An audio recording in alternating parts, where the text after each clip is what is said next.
we're at headquarters. We've got a few little electronic jobs on today and a setup to do as well. First off, I'm going to finish off this dummy load, which is for working on valve amps. When you have a valve amp, you cannot run it without a load.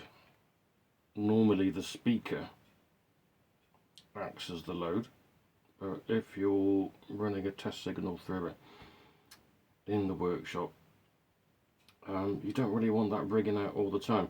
So this is basically a bunch of heavy duty resistors with heat sinks attached to them, and the reason that there's 4 of them is that some of the amps I'm going to be working on are pretty powerful. One's 100 watt, one's 120. So I wanted something a bit overbuilt, so that's why we've got 2 pairs of 2 resistors in series, if that makes sense, which gives you a total load of 8 ohms. So I'm just going to solder a plug onto this.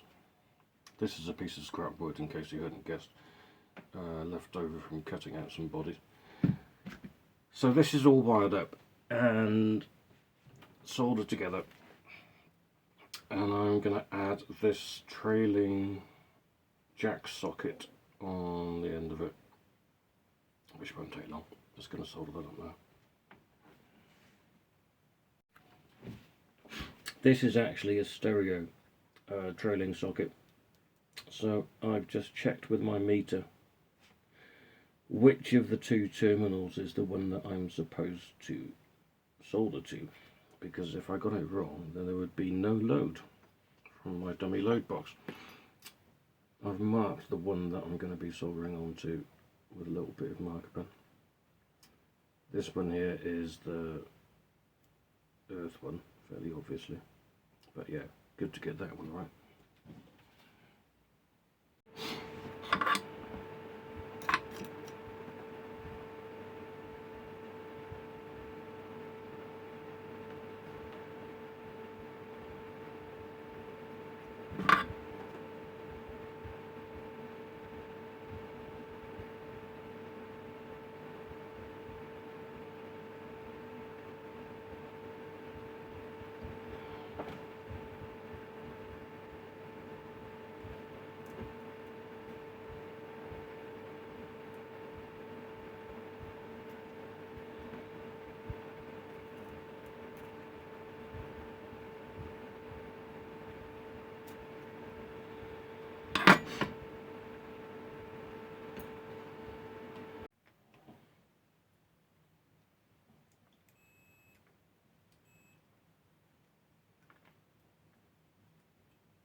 Next up, this Telecaster.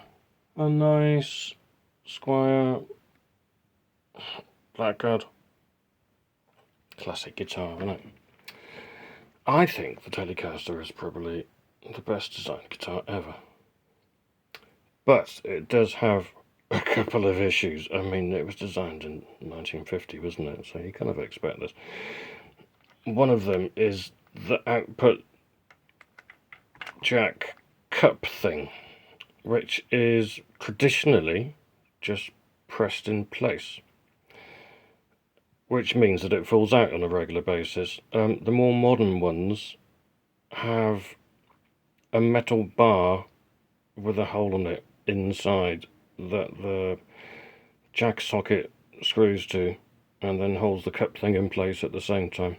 I'm not describing this very well, but anyway, there is a thing that makes it work better.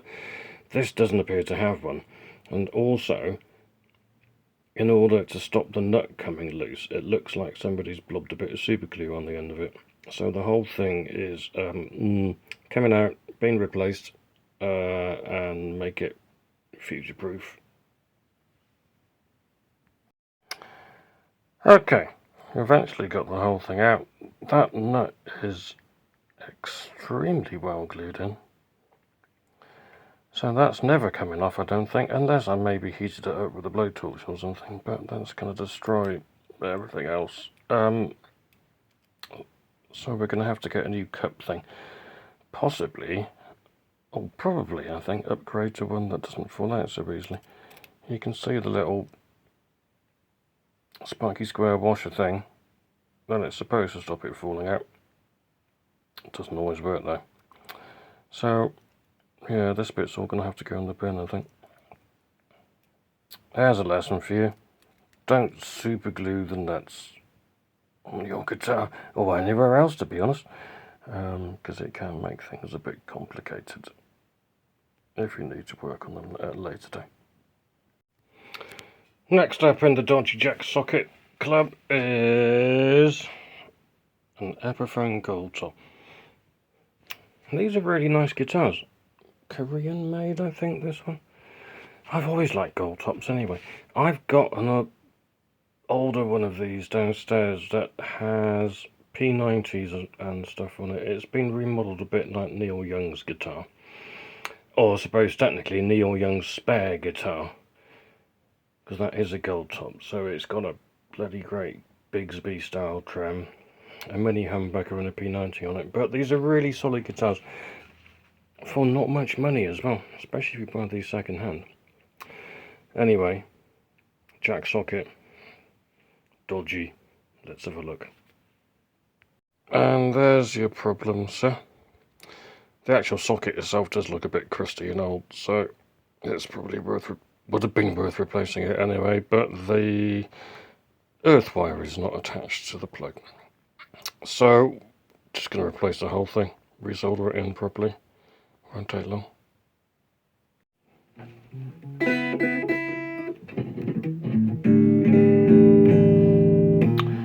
There you go, all back together. New jack socket soldered in, and also I extended the wire that goes to it by about 1 inch and a bit because it was too short. But yeah, good to go. Right, number 3. I know this looks like the first one. It's actually a different guitar. Very slightly different shade of yellow, but yeah, another nice Blackguard, Squire. Nice guitars. Funnily enough, underneath the blue tape, the jack socket has detached itself from falling inside the guitar. So we obviously need to do that. It also needs a setup, this one. This belongs to a student of a friend of mine. And the intonation particularly is way out on this. Truss rod needs a tweak. The pickup height is way too low. So we'll check all that and make the whole thing nicer for him to play. Right, reattach the jack socket. Just out of interest, the other one that needed a new cup thing. You can get better cup things called electro socket ones, which have 2 screws that go into the wood and stop the whole thing falling out randomly. So that's what I've ordered for the other one. This one just needed it tightening up there. I had a quick look at it. The first fret action is actually okay. So that's something. Everything else needs tweaking. If I was going to make a suggestion, I would say put some compensated saddles on there. You can get these for not much. Because the Telecaster's only got 3 saddles between 6 strings, you do get a bit of a compromise with the intonation. A lot of which can be solved by using compensated saddles. So on a compensated saddle, the string break there is slightly further forward than the string break there, which is the ones I use on my own custom stuff, and they work really well. But we'll get this one as close as we possibly can.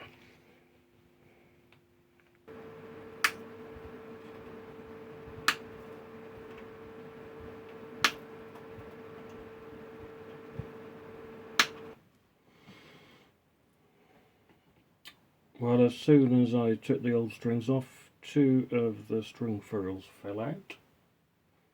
Not uncommon, to be honest.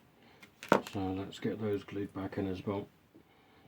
Just a tiny dab of super glue.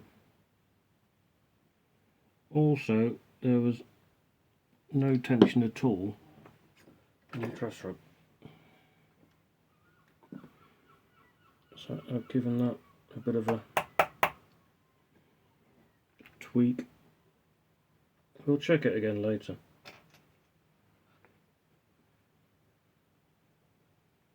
Just to make sure it's in the right place.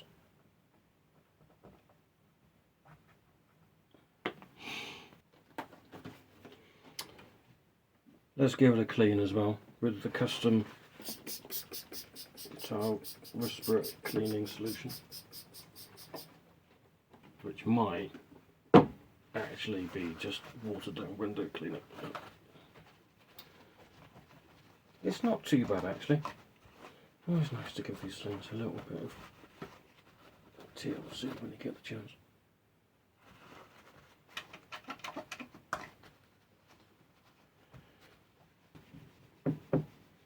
Now that's looking better.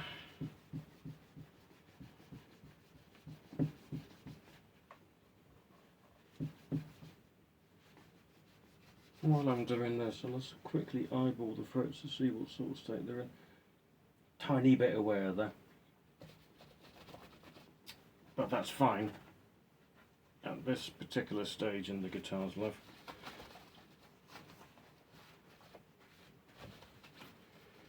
Probably worth checking again in a year or so, something like that, to see how they're wearing.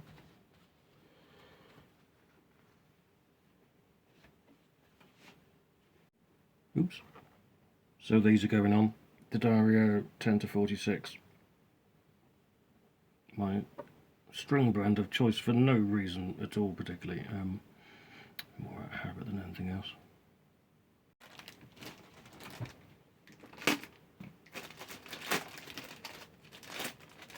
Oh, here's a reason why I do use them. The ball ends are pretty colours. I think that's as good a reason as any.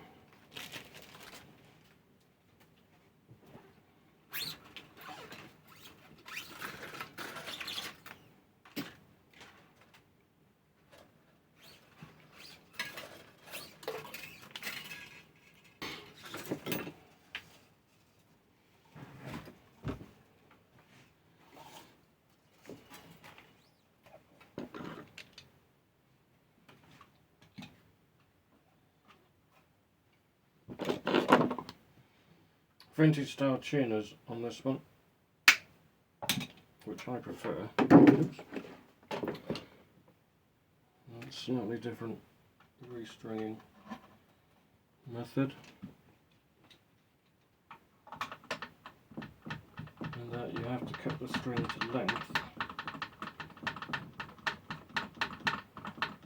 before you start winding on, as opposed to with the more modern ones. Cutting them, or cutting the excess off after you've wound on.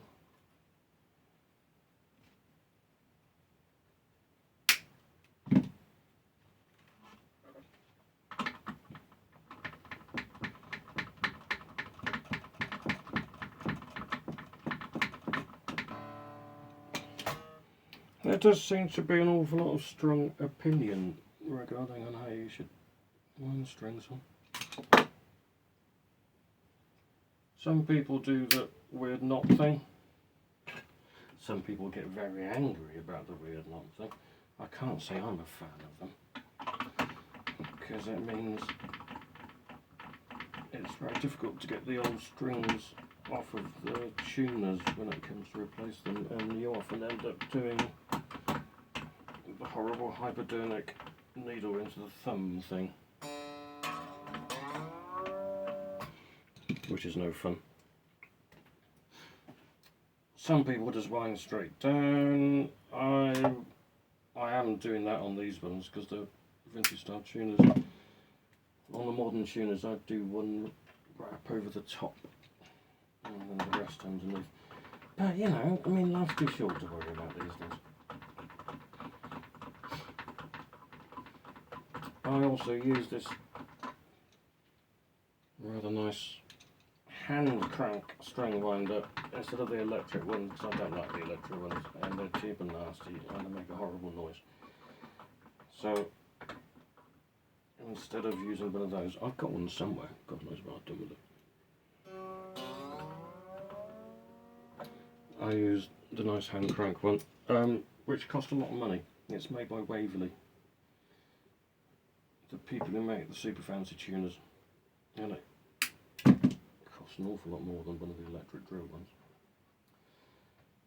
But I like it, and I've had it for years, and every time I lose it I get a bit anxious, but then it always appears again.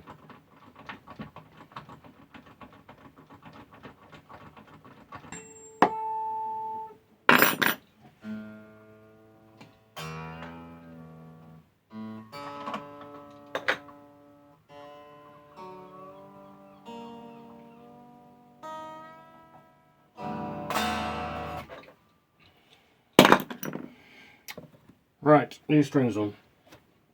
Let's check that truss rod again. No, it's in the ballpark. That's fine. Let's check the intonation again. Better than it was. Still not right though. Okay.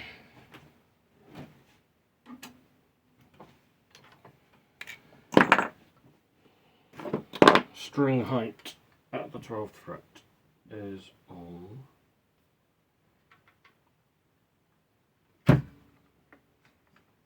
about 80 thou. So that is kind of high. Let's drop it down a bit and see if it still plays. Down to about 60 now. Now we can go up a bit.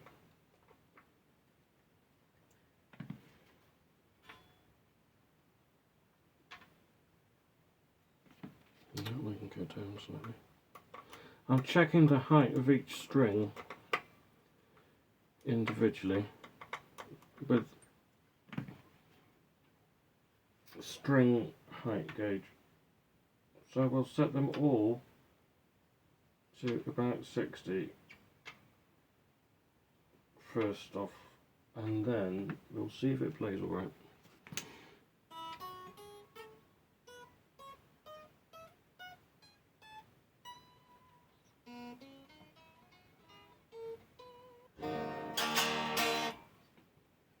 That feels quite nice now. I'm not going to drop it any lower than that. I think that's fine.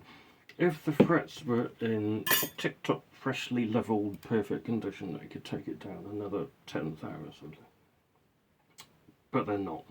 So I'm not going to do that. You run into fret buzz and problems and choking and things like that. So we'll leave it like that for now, and then we'll start checking the intonation. This is the tuner I use. Just a Boss TU3S. It was on my pedal board at one point. Now it's up here. Replaced it with one of those massive display D'Addario ones. Because on a bright sunny day, and you're playing outdoors, I couldn't see this one. Which was pretty useless, but they're great tuners though.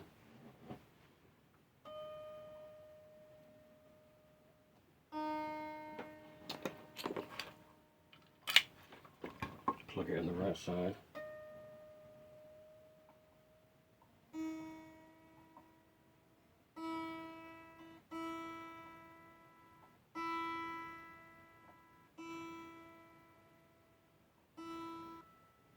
So looking at this, it's better than it was. Now we've got fresh strings on. Still, the fretted note is slightly sharp. So what we need to do, move that back a smidge. Then we'll check this one as well, because they're sharing a saddle. So if you adjust one, you end up affecting the other one as well. That's slightly sharp as well.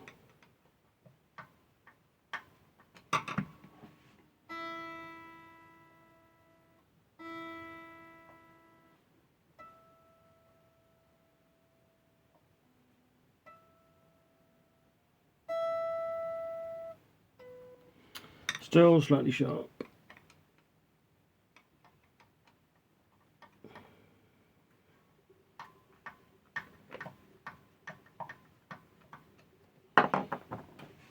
The way to remember this, well, I got told this years ago, the way to remember it was, if the fretted note is flat, move the saddle forward, which is fine, and it's the 3 Fs, isn't it? Fretted note, flat, forward. And then for ages, this is when I was a young man, I couldn't remember which way forward meant on a guitar. So that was useless. There we go, we're getting somewhere now. A little bit more.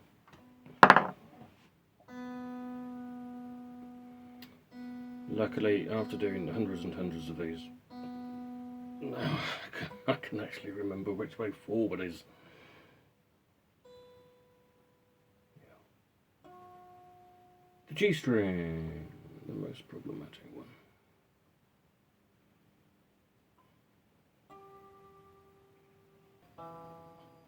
Now that's much better. Middle saddle wasn't too bad.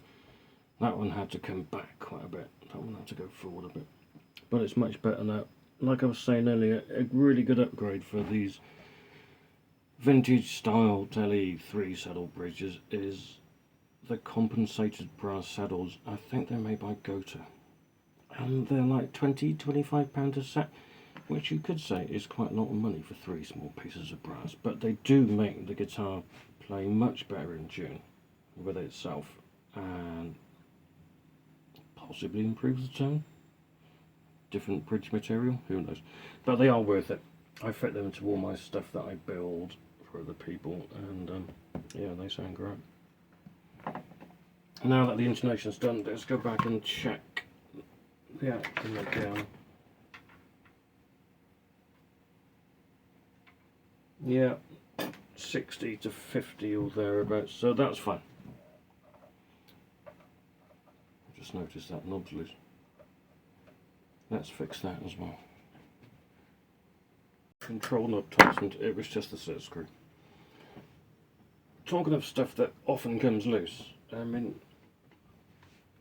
these are often loose, strap buttons are often loose, and on guitars that have got the nut here on the headstock that holds the tuner in place, they're nearly always loose if they've never been tightened up before. So that's one of the extra things you go through on a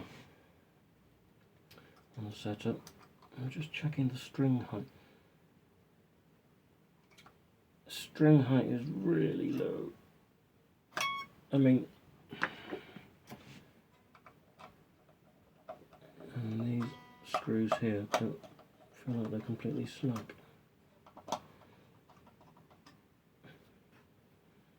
Pickup height is one of the things that actually does affect the tone of the guitar. There's so much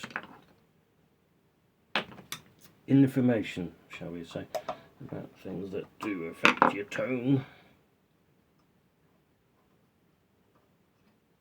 And a lot of them, to be honest,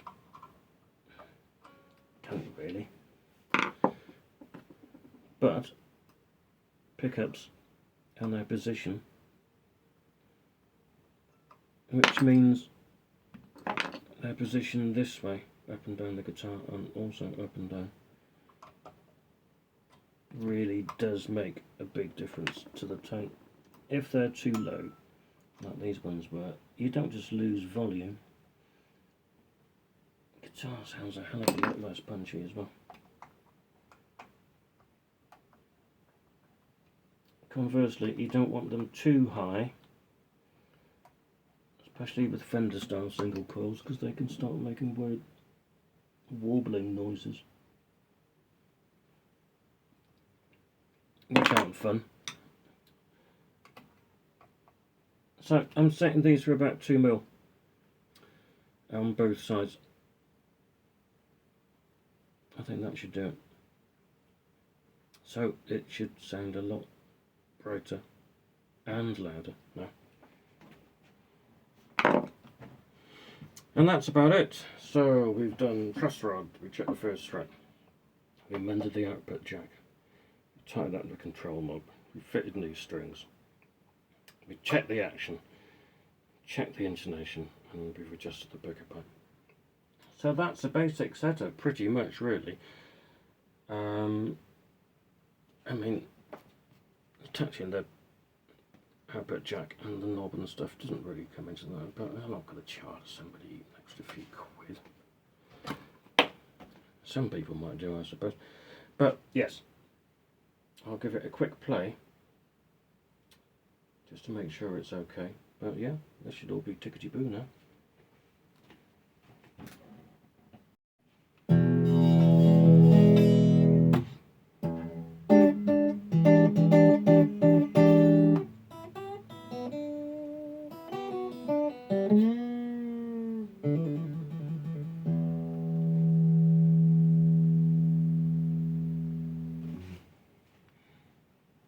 Okay, now to finish off the other telly.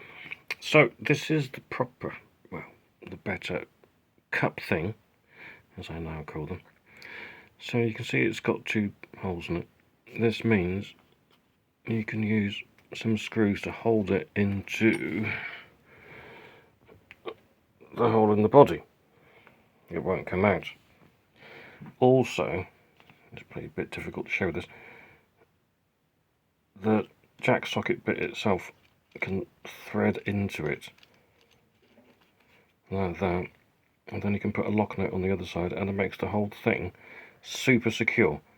So if you do have a telly with one of the 1950s style cup things, do yourself a favour, get one of these. They're not expensive, easy to fit too. If you had to put your song or something and you heard it like 500 times, you'd be like, okay, wow. All I know is that it was used on Serbian dissident radio, which turned it into an anti-Milosevic anthem in 1991. Tell me about that. How did that feel? well, I don't know about y'all who were main people back then, or now old people, and a lot of people who are the main people today probably wasn't born. So this is why you always got to attack the isms, racism, sexism, homophobia, all this stuff. That movie and those particular songs attack those things. This was in some ways a proposal. Yes, I didn't know quite how to respond. Both in Berlin next Saturday night at 8. And there you go, it's in. Way more secure. If it does come loose, you just tighten the screws up. How clever is that? So there we go. 2 tellies and a Les Paul, done and dusted. See you in a bit.